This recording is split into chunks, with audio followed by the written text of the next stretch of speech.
নমস্কার সবাইকে। গল্পাঞ্জলি চ্যানেলে আপনাদের স্বাগত। আমি রুমকি। আমার আজকের নিবেদন সুনীল গঙ্গোপাধ্যায় রচিত ছোট গল্প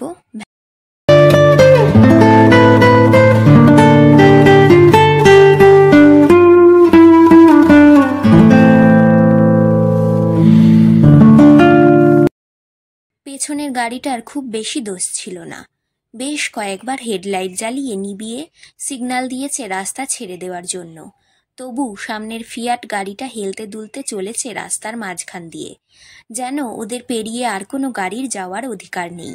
একজন পুরুষ ও এক মহিলা, দুজনেই মাথা ঝাঁকাচ্ছে মাঝে মাঝে, যেন খুব হাসাহাসিতে ব্যস্ত। সন্ধে হয়ে এসেছে, জঙ্গলের রাস্তা। এই রাস্তায় সকলেই ব্যস্ত থাকে, শুধু গাড়িটার কোনো তাড়া নেই বলে মনে হয়। পেছনের জিপ গাড়িটা এক জায়গায় রাস্তাটা একটু চওড়া পেয়ে জোর হর্ন দিয়ে ওভারটেক করতে গেল। ফিয়াট গাড়িটা যেন কোনো অপটু ড্রাইভার চালাচ্ছে। বাঁ দিকে যথেষ্ট জায়গা থাকতেও সে কেন যেন ডান দিকে চলে আসতে চাইল। তার পেছনের জিপটার সঙ্গে ধাক্কা খাবার ঠিক আগের মুহূর্তে সে হঠাৎ এমন সাপটে বাঁ দিকে ঘোরালো যে আর তাল সামলাতে পারল না। রাস্তা ছেড়ে বাঁ দিকের ঢালু দিয়ে গড়িয়ে নামতে লাগলো নিচে। জিপটা তীব্র ব্রেক কষে থামিয়ে দিয়ে দারুণ বিস্ময়ের সঙ্গে তার ড্রাইভার বলল, কি হলো? কোন উল্লুকের বাচ্চা চালাচ্ছে এই গাড়িটা? জিপে 4-5 জন লোক, তাদের মুখগুলি উদ্গ্রীব। তারা রাস্তার বদলে ঘরবাড়ি ভালোবাসে। তারা থামতে চায় না, তারা পৌঁছতে চায়। ড্রাইভারের পাশের লোকটি বলল, তুই ওকে টাচ করেছিস? টের পেলাম না তো। ড্রাইভার জোর দিয়ে বলল, মোটেই না, আমার গাড়ি ওই ফিয়াট একটুও টাচ করেনি। আমার ডান দিকে গাছ, আর একটু হলেই আমারই অ্যাক্সিডেন্ট হয়ে যেত। পাশের লোকটি বলল, নিশ্চয়ই ড্রাঙ্ক, নবাবের মতো সারা রাস্তা জুড়ে গাড়ি চালাচ্ছে।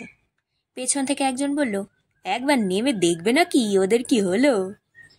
ড্রাইভারের পাশের লোকটি দলপতি, সে বলল, আমাদের কি দায় পড়েছে? আমাদের কোনো দোষ নেই, কিন্তু তুই ওদের সঙ্গে কথা বলতে যা, অমনি ওরা বলবে আমরাই ওভারটেক করতে গিয়ে ওদের ধাক্কা দিয়ে ফেলে দিয়েছি।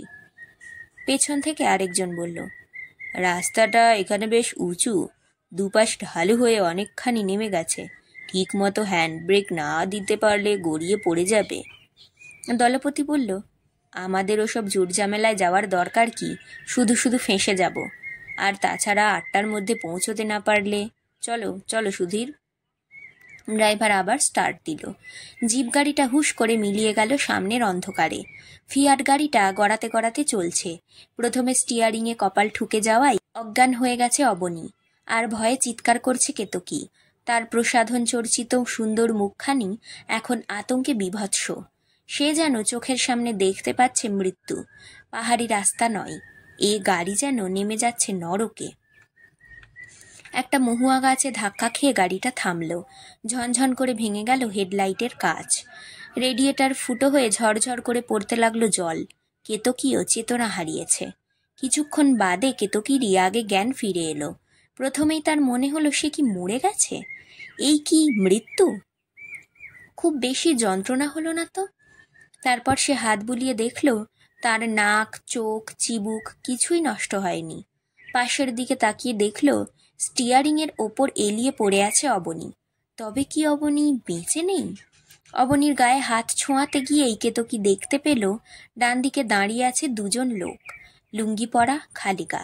আবার বুকটা ধক করে উঠল কেতকীর। মুসলমান, গুন্ডা, ওরা খুন করবে, তার আগে রেপ করবে। সে পাগলের মতন অবনীর ওপর ঝাঁপিয়ে পড়ে ঠেলতে ঠেলতে চেঁচাতে লাগলো, অবনী শিগগির ওঠো, মরে যাব, আমরা মরে যাব, ওঠো। অবনীর শরীর নিথর। সেই অবস্থাতেও কেতকী দ্রুত চিন্তা করতে লাগলো। অবনীর সঙ্গে একটা রিভলভার রাখে, সেটা কোথায়? ড্যাশবোর্ডে না অবনীর পকেটে? সে রিভলভার চালাতে জানে না, তবু সেটা পেলে ওদের ভয় দেখাতে পারত। এবারে বাইরের লোক দুটির পাশে এসে দাঁড়ালো একজন স্ত্রীলোক। সে জিজ্ঞেস করলো, কি হলো, বেঁচে আছে? স্ত্রীলোকটিকে দেখে কয়েক মুহূর্তের জন্য চিৎকার থামালো কেতকী। তার খটকা লেগেছে। ডাকাত দলের সঙ্গে কি স্ত্রীলোক থাকে? গাড়িটা কাত হয়ে গিয়েছিল। বাইরের 3 জন প্রাণপণে ঠেলে সেটা সোজা করে একটা দরজা খুলে ফেলল। একটা পাঁজা কোলা করে অবনীকে তুলে নিয়ে শুইয়ে দিল ঘাসের ওপর। কেতকী এসব দেখে দৌড়ে গিয়ে ঝুঁকে পড়ল অবনীর বুকের কাছে। হ্যাঁ, অবনীর নিঃশ্বাস ঠিকই পড়ছে, কপালটা ফুলে গেছে তার। এছাড়া শরীরে আর কোনো ক্ষত নেই। খুব গোপনে কেতকী অবনীর প্যান্টের পকেট ও কোমর হাতড়েও দেখে নিল। না, রিভলভারটা অবনীর সঙ্গে নেই। একজন পুরুষ বলল, অজ্ঞান হয়ে গেছে গো, চোখে মুখে পানি দিতে হবে। স্ত্রীলোকটি বলল, আমাদের ঘরে নিয়ে চলো, এসো গো বৌদি। মাত্র 100-2 গজ দূরেই একটা ছোট গ্রামের মতন, কাছাকাছি 4-5খানা ঘর, সামনে একটা ডোবা, একটি গরুর গোয়াল। দুজন লোক ধরাধরি করে এনে অবনীকে শুইয়ে দিল উঠোনে পাতা খাটিয়ার ওপর। স্ত্রীলোকটি একটা চকচকে পেতলের ঘটি ভর্তি জল এনে কেতকীকে বলল, দাও গো বৌদি, তুমি ভালো করে পানি ছিটিয়ে দাও। স্ত্রীলোকটি কেতকীর চেয়ে বয়সে ঢের বড়, তবু সে বিশেষ ভূমিকায় কেতকীকে বৌদি সম্বোধন করতে শুরু করেছে। অবনীর মাথায় ও চোখে 1 ঘটি জল ঢেলে দেওয়ার পরেও কেতকী ওর জামার বোতাম খুলে ওকে জলের ঝাপটা দিতে লাগলো। তবু অবনীর জ্ঞান ফিরল না। কেতকীর খুব অসহায় লাগছে। এরা কেমন লোক এখনো বোঝা যাচ্ছে না। পুরুষগুলো প্যাট প্যাট করে তাকিয়ে আছে তার শরীরের দিকে। অবনীর জ্ঞান না ফিরলে সে তো কিছুই করতে পারবে না। একজন বলল, একটু গরম দুধ খাওয়ালে কাজ হতো না? সঙ্গে সঙ্গে আরও 2-3 জন বলে উঠল, গরম দুধ খাওয়াও। গোয়াল ঘর থেকে একজন একটা গাভীকে নিয়ে এলো বাইরে। আকাশে খানিকটা জ্যোৎস্না উঠেছে, সব কিছুই এখন ছায়া ছায়া দেখায়। চোঁ চোঁ শব্দে দুধ দোয়া হতে লাগলো। কেতকী অনেক দিন এরকম দুধ দোয়া দেখেনি। দুধ দুইছে স্ত্রীলোকটি। এই উঠানেরই এক কোণে জ্বলছে একটা কাঠের উনুন। এদের বুঝি রান্নাঘর নেই? বৃষ্টি হলে কি করে? একটা ছোট ডেচকির অর্ধেকটা দুধে ভরে গেলে স্ত্রীলোকটি সেটাকে বসিয়ে দিল উনুনে। কেতকী দ্রুত অনেক কিছু চিন্তা করে যাচ্ছে। অবনী আসার পথে অনেকটা হুইস্কি খেয়েছে, বোতল থেকে নিট। এরপর দুধ খাওয়া কি ঠিক হবে? হুইস্কির পর দুধ কি চলে? বমি হয়ে যাবে না? দেখাই যাক না, বমি হলেও হয়তো তাতে খানিকটা উপকার হবে। এরা দুধ দুইয়েই সঙ্গে সঙ্গে উনুনে চড়িয়ে দিল। জল মেশালো না। জল না মেশানো খাঁটি দুধ কেউ খায় পৃথিবীতে? কেতকীর মনে পড়ল, ছেলেবেলায় সে তার মাকে দেখেছে উনুনে দুধ গরম করার সময় মা নিজেই খানিকটা জল মিশিয়ে দিত। সবাইকে একটু একটু দুধ দিতে গেলে জল না মেশালে কুলোতো না, তার সঙ্গে গোয়ালারাও নিশ্চয়ই জল মেশাতো। জঙ্গলের মধ্যে গ্রাম হলেও এদের কাছে কাচের গ্লাস আছে। একটা গ্লাস দুধে ভর্তি করে গরম হওয়ার জন্য সেটা একটা ন্যাকড়া দিয়ে জড়িয়ে এনে স্ত্রীলোকটি বলল, একটু একটু করে খাইয়ে দাও গো বৌদি, আমি বাবুর মাথাটা তুলে ধরছি। অবনীর গায়ে ছোট ছোট চড় মেরে তার ঠোঁট জোর করে ফাঁক করিয়ে দিয়ে তাতে খানিকটা গরম দুধ ঢালতেই অবনী ছটপটিয়ে উঠল। চোখ মেলে বলল, আরে কি হচ্ছে, এটা কি? কেতকী বলল, সব ঠিক হয়ে গেছে, তুমি দুধটা খেয়ে নাও। তারপর সে যোগ করল, একদম খাঁটি দুধ, এই মাত্র দেওয়া হলো। অবনী 4-5টা চোখ বুলিয়ে জিজ্ঞেস করল, কেতকী, কি হয়েছে? কেতকী বলল, গাড়ির অ্যাক্সিডেন্ট হয়েছে, মনে নেই? বেশি কিছু ক্ষতি হয়নি, এখন কেমন লাগছে? অবনী 2-3 ঢোক দুধ খেলো। তার বমি হলো না বটে, কিন্তু এরপর হাত দিয়ে গ্লাসটা সরিয়ে দিয়ে বলল, আর না। ধপাস করে সে শুয়ে পড়ল আবার। গ্লাসের বাকি দুধটা ফিরিয়ে দিতে ইচ্ছে করল না কেতকীর। এঁটো দুধ, ওরা নিশ্চয়ই ফেলে দেবে। সে নিজেই একটু একটু চুমুক দিতে লাগলো। খাঁটি দুধের এরকম স্বাদ, এরকম দুধ সে জীবনে খায়নি। অবনী আবার চোখ বুজেছে। খানিক বাদেই তার একটু একটু নাক ডাকতে লাগলো। আরও কয়েকবার তাকে ঠেলাঠেলি করলো কেতকী। অবনীর কোনো সাড়া নেই। এটা নেশার ঘুম। ওরকমভাবে কাঁচা হুইস্কি খেতে কতবার বারণ করেছিল কেতকী। অবনী গর্ব করে বলেছিল সে কখনো আউট হয় না। কেতকী দুর্বল গলায় জিজ্ঞাসা করল, কাছাকাছি কোনো ডাক্তারখানা আছে? একজন বলল, এখানে তো ডাক্তার নেই, সেই শহরে যেতে হবে। আরেকজন বলল, একটু ঘুমিয়ে নিতে দাও না, ঠিক হয়ে যাবে। যার নাক ডাকে সে তো গুরুতর অসুস্থ নয়, তা গ্রামের লোকেও বোঝে। কেতকীরও খুব ক্লান্ত লাগছে, কিন্তু সে তো এতগুলো চোখের সামনে শুয়ে ঘুমিয়ে পড়তে পারে না। ছোটোখাটো একটা ভিড় জমে গেছে তাদের ঘিরে। কেতকী ওদের সঙ্গে কথা বলছে টুকিটাকি। এটা একটা মুসলমান গোয়ালাদের গ্রাম। দুধ বিক্রিই জীবিকা। তবে দুধ নিয়ে এদের শহরে যেতে হয় না। প্রতিদিন সকালে পাইকার এসে এদের কাছ থেকে দুধ সংগ্রহ করে নিয়ে যায়। সব মিশিয়ে মোট 8টি পরিবার। কিছু চাষের জমিও আছে। কয়েকটি অল্প বয়সী মেয়ে একেবারে কাছে এসে পড়ল কেতকীর। কেতকীর 2 কানে নকল হীরের দুল, আংটিতে ঝুটো মুক্ত, রোল্ড গোল্ডের ব্যান্ডের ঘড়ি। সেসব ওরা অবাক হয়ে দেখছে। একজন বলল, বাবু আর দিদিমণিটা দুজনেই দেখতে কি সুন্দর, কেমন মানিয়েছে দেখ, সিনেমার মতো। আরেকজন জিজ্ঞাসা করল, তোমাদের কতদিন বিয়ে হয়েছে গো? একটু দ্বিধা করে কেতকী বলল, 2.5 বছর। ছেলে মেয়ে হয়নি? কেতকী হেসে বলল, না। বয়স্কা স্ত্রী লোকটি এসে অন্যদের তাড়া দিয়ে বলল, এই যা, ওনাদের একটু বিশ্রাম নিতে দে, আল্লাহর দয়ায় বেঁচে গেছে। তারপর সে খানিকটা কুণ্ঠিতভাবে বলল, বৌদি, তোমার খিদে পায়নি? রাত তো বাড়ছে, আমরা অল্প রাতে খেয়ে দিয়ে শুয়ে পড়ি, খুব সকাল সকাল উঠতে হয় তো। তোমাকে কি খেতে দিই? ভাত তো খাবে না। কেতকী জিজ্ঞেস করল, তোমরা রাত্রে কি খাও? আমরা তো এখন ভাত বানাবো, খাবো, কিন্তু তোমরা? ঘরে তো চিড়ে মুড়ি কিছু নাই আর। কেতকী ক্ষীণভাবে হাসল। এরা কি ভাবছে এরা মুসলমান বলে কেতকীরা এদের হাতের ভাত খাবে না? অবনীর বাড়ির বাবুর্চি মুসলমান, স্টুডিওর অধিকাংশ কর্মীই মুসলমান। ওসব জায়গায় যাওয়ার সময় কে হিন্দু কে মুসলমান মনেই থাকে না। গ্রামে বোধহয় এসব তফাৎ এখনো চলে। এখন ভাত খাওয়ার একটুও ইচ্ছে নেই। কোনো ক্রমে এখান থেকে চলে যেতে পারলে হয়। ভয় আর লাগছে না বটে, অস্বস্তি হচ্ছে, কিন্তু যাওয়া হবে কি করে? অবনীর স্বভাব সে জানে। নেশার ঝোঁকে একবার অজ্ঞান হলে 2-3 ঘন্টার আগে জ্ঞান ফিরবে না। আশ্চর্য নেশা!